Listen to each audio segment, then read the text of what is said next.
Hi everyone, my name is Jenny and this is my Emetophobia diary for week 3.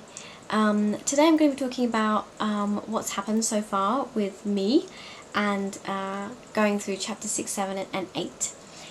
So I told you last week that I would be going to a social event, and I did.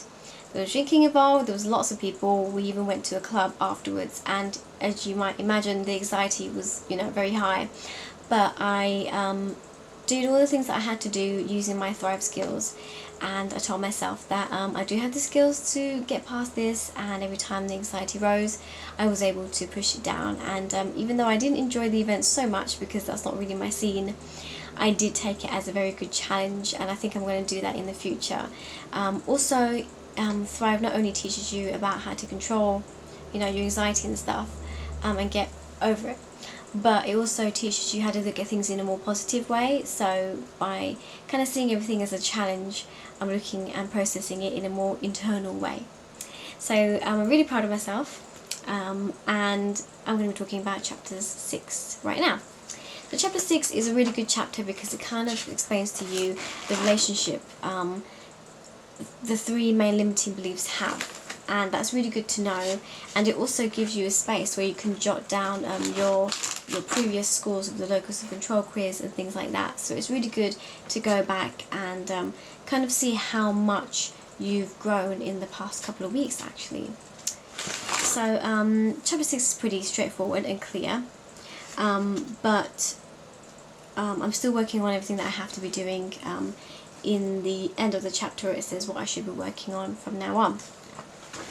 So now we go on to chapter 7, and chapter 7 is all about personality types, and this is really interesting chapter because it kind of explains to you the different kind of personalities somebody with emetophobia would have, and it kind of uses each one as kind of like another way to branch out what kind of personalities you might have, what kind of unhelpful personalities you might have actually. And it's really interesting to read, and I can relate to almost all of these. And one of the things that is good is that you just kind of feel like you know yourself a little bit more and try to understand the way that you think a little bit more. So that's a really good chapter. And then chapter 8 is, I think, for me at the moment, the most important chapter in this whole entire book, and that is unhelpful thinking styles.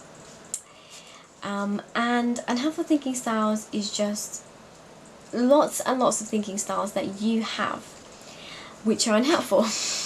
Kind of didn't have to explain that one, but it explains each and every one, and there's also a quiz that you can take, and obviously I scored like high on almost all of them.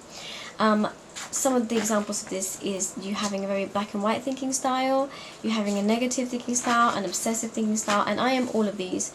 And it just explains to you each and every single one and how you can kind of help yourself get through them and not to do them. So I'm going to work really hard to do all of this because I can relate to almost all of them, especially the obsessive one and also the perfectionist one.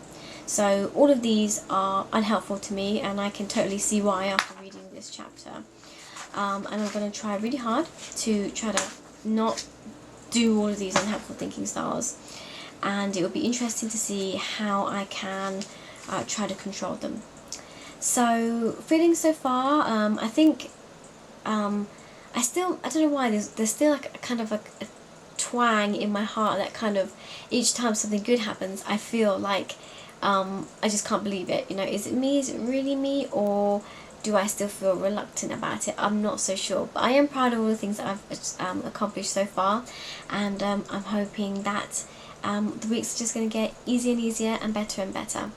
Like I said at the start, I'm not going to lie. It is hard because you have to kind of maintain and reinforce all the things that you read into your brain again and kind of process them every day. So I'm still doing the everyday self-esteem exercise, and that's really been helping. So so far all I can say is that I'm really understanding more and more about myself and the way I think, and hopefully next week I will be able to tell you guys even more stuff that I've been doing. So see you guys next week.